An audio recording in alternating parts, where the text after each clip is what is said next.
is more formal with bishops and they have a hierarchy, okay, things like that. They also, we have communion and they drink wine, and they, you know, and it's a, the Church of Christ abstains. So they don't have communion? they have communion, but it's grape juice. Oh, so it's, you know, and they don't believe in alcoholic beverages like that. So is it a charismatic? No. No. No. Oh, okay. My parents said that when they were young, the men sat on one side of the church and the women sat on the other. There was no music, there was nothing, you just sang. Oh. And I guess it took almost an act of Congress for them to put a piano in there and for the families to join together, you know, to sit, men sitting with the women. We kids used to sit in the back together. Boys and girls could sit together. And make noises and be chastised and everything else back there in the back. But we kids, but it was a family church. Yeah. And the reason why we joined we were in the Episcopal church because my grandfather's Philadelphia family were Episcopalian. So, and by living in Detroit, okay. So your mother essentially, because your mother was Episcopalian, the family kind of followed the Episcopalian tradition, but your father grew up in the Church of Christ? Yeah. Okay. What activities were associated with attending church? Oh, we had the youth groups, and I don't know. We had the youth groups and just meeting friends there, you know, and things like that. That's all. How did religion influence behavior? Because of being Episcopalian, were there certain things you could and couldn't do growing up, or did you pretty much have free reign? We had free reign for the most part, yeah. What types of things did you do growing up for the usual, riding bicycles, playing sandlot baseball and things like that, you know, swimming, living in town, you know.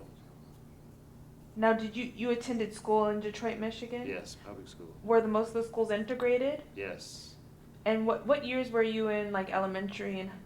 Do you remember? Oh, that's a long time ago. Okay, it had to be. It was in the late 40s, 50s, like that. Yeah.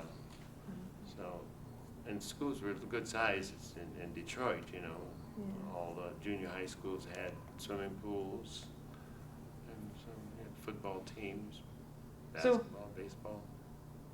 So, was there anything you couldn't do because of being of African descent? Not that I know of. Not that I know of. Did you ever experience discrimination or prejudice on account? Not really, no. Did you play sports in high school? No. No. Did you get to go on dates growing up? Oh, later years, yes. Later. In the high school, we did dances, you know, after school dances and things like sock hops, as they called them, you know, in the gym. Yeah. What were the fashion? Movies. Oh. Do you remember the first movie you saw? No, I don't. Probably a cowboy, but no. How do you remember? No. How old you were? Frankenstein movies. Did you attend the movies a lot growing up? All the time, yes. Oh, okay. Our neighbor was older, and he would take some of the kids in the block to the show, you know, and we'd go because they got paid free, and the guy didn't free because the parents would give him money to take the kids, you know, so. It was his business. It was his business, right. Did you grow up listening to the radio? Yes. And did you guys have a radio? We had a radio, TV, of course. Yeah, but radio first, I remember that. Some of the stories. Yeah. Lone Ranger, what's the man with his faithful friend, Cato? I forgot,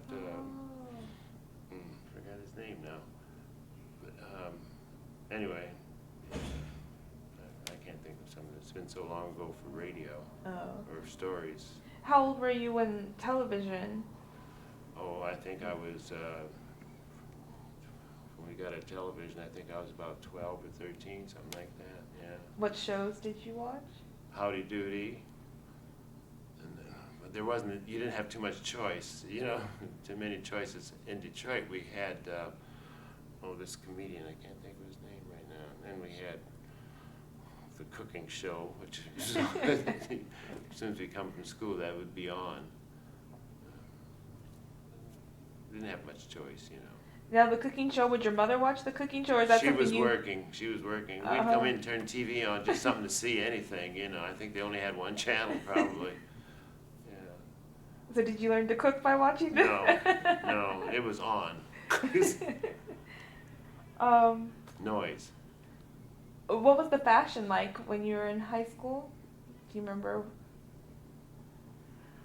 I think bucks, they called them, which were the shoes that were kind of two-tone, the kind of rough, like suede type things, you know, and then the saddle Oxfords, which were brown and white and things like that, yeah. And loafers, of course, yeah. How about in Penny loafers. dress, shirts and... Shirts and sweaters, yeah. Lots of sweaters. Yeah. It's like corduroy, too, pants, yeah. Did you listen to music growing up? Yeah, right. Yeah, we listen to music, yeah. Different kinds of music. When we go to the farm, radios, and we had Randy from Nashville, and he would play the latest city tunes, you know, but we'd go around in town and things like that. It was always country music, country and western music, so we got used to listening to both, you know. And then we were in town, and we listened to the regular, you know, songs. Annie Had a Baby, and Annie Can't Work Anymore, and things like that, the jazz tunes, that was rock and roll, yeah. Now, did you get to go to like dance halls and different things growing up in clubs, or? We had little clubs, yeah, that we'd meet in church basements and things like that, yeah. Or social groups, and then we'd invite our friends. House parties, mainly house parties. Now, what were house parties? Just in rec rooms, downstairs in rec rooms, and always monitored by the parents, you know, and the dancing. Who were some of the popular singers, or you know, artists, musical art? I can't remember. Dinah Washington. Oh, okay. I can't remember right offhand. I can't remember. Now moving on to some more of your family's history. How did you learn about slavery growing up? Did you learn about it in school or from your family? From school.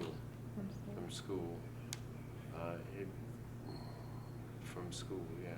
What did they teach about slavery? Well, what happened in the South and things that went on in the South, and I think my dad's great uncle lived in the UP of Michigan. He was a lumberjack and Upper Peninsula, and we got him, they did, and brought him back to babysit for us so Mother could go to work. And he would mention some things about slavery sometimes, and he had a little song here, a little rhyme or poem he'd give, I forget, 6 inches to the man or 8 inches to the man or something like that, which was talking about coming over on ships.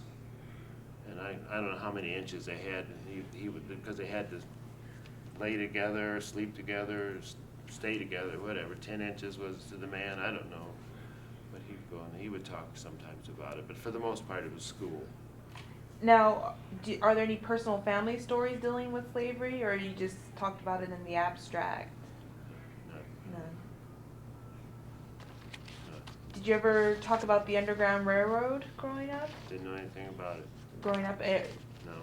So, do you know any now about your family being involved in the Underground Railroad? From what I've learned down here, yes, but didn't know anything. It never was mentioned, no. Okay. All they said was that we came from Ohio. And we accepted that, so we got older. Yeah.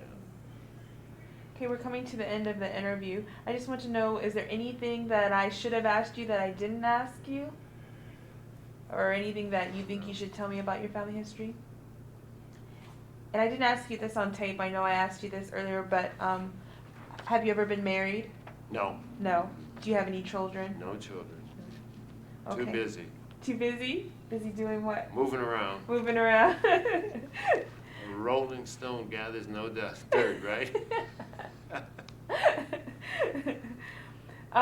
Who do you think Moss. is That's Who do you think is the most knowledgeable about your family history?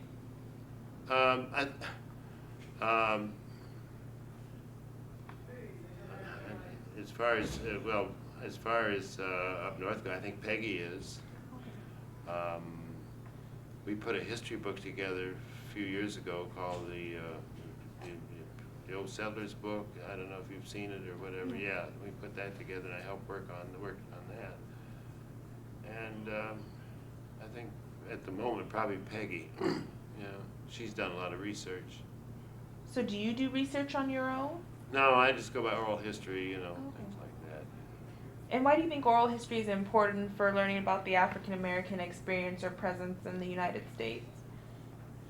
Well, it's important that people remember and know about their past. Yes. Very important.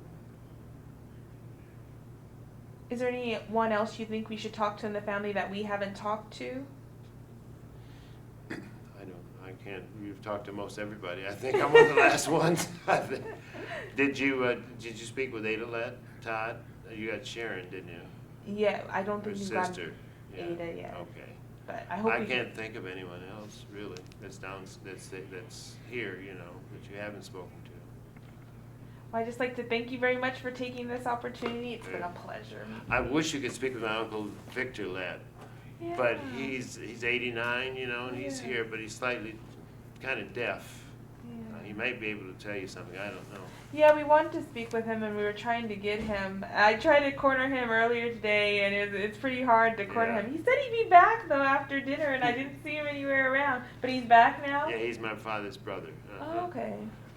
He's in the last room on the back hall underneath here. But you guys are leaving early in the morning? Yeah, I don't know what time they're leaving. Oh, okay. I might They're try not to get leaving him. with us. Oh, okay. I might try to get him Okay. before. Did you come with Ada and them? Yes. Oh, okay. So you guys come in the van and the bus. The and- van, right. Are you driving? No, I'm not driving. That's what's her name? Deanda's driving. Oh, okay. I sit and complain. Oh, okay. Before you. Backseat driver. Do you drive?